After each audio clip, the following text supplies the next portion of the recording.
One of the features of warfare is that the troops generally lag behind the technology. When advancements in artillery, for instance, ran way ahead, field commanders in the 1800s were still using field tactics that they'd learned from Napoleon. But the rifled cannon and the rifling of the long barrel muskets that people used in the Civil War made those long lines of frontal assaults obsolete, and people were just butchered. The British and French troops who were attacking German lines in World War I found out what a deadly weapon the machine gun really was. The tactics just lagged behind, and they would throw themselves on these pillboxes with machine guns and just get mowed down as though it was harvest time and a combine was going through. Even in recent times, our troops who are serving in the Middle East cannot use what they learned in Vietnam. That was guerrilla warfare, true enough, but it was jungle warfare against a jungle insurgency.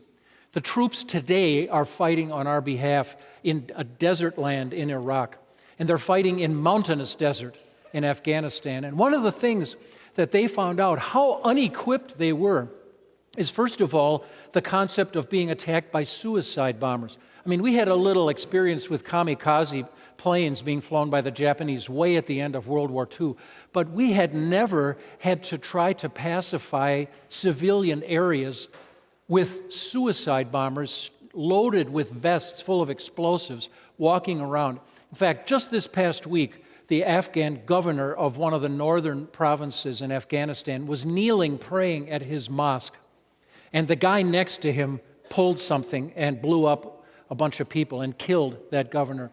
That's a kind of warfare that our troops weren't ready for. Or the thought that we would send our standard troop carriers over there, the Humvees and the personnel carriers were not ready for the new kinds of weapons that they were having to confront. And they found out that their armor was just not enough. They were facing a thing called IEDs. You know what those three letters stand for? Improvised explosive devices. There would be roadside bombs. That's another nickname for them, roadside bombs, that were buried in garbage, or a dead animal carcass would be hiding deadly explosives. And then they'd be rigged up to a cell phone, and there'd be a remote spotter with field glasses watching until a U.S. convoy would come by, and then they would detonate it. And for the first year or two, the Marines were finding out their armor on their Humvees was nowhere near sufficient. And when you face a threat, even moving among civilians, of suicide bombers, the way that our forces were defended and tricked out with their gear was not enough. So what you see now when you watch pictures of our U.S. troops, they are all the most heavily, personally armored troops that ever went into battle since the days of knights in chainmail. All of our guys go out with their Kevlar, or whatever it is they're using these days, and they are armored, chest and torso. And our vehicles don't just come out in standard military Humvees anymore. They are all heavily armored, especially on the bottoms where those things would blow up and take care of body parts. So they're slowly adapting.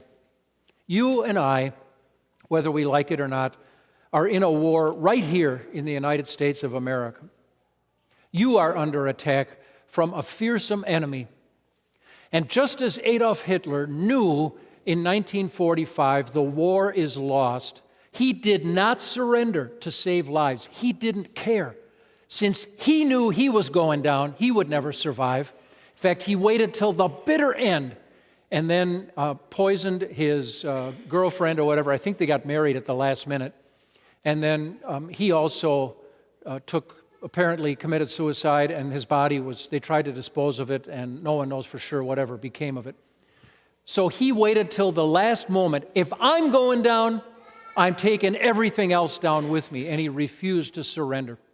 In that same way, your arch enemy, the devil, knows he's condemned, knows he's already lost. But now his mission number 2, since he failed in his takeover, mission number 2 is to hurt God by hurting his children, and he wants to take you down with him. Just like Hitler burnt down much of Germany in a foolish and pointless resistance that went on far too long. The story, which really grips my heart and gives me a heads up, but also gives me confidence, in the warfare that I know I'm in and you are in too comes from Revelation chapter 12.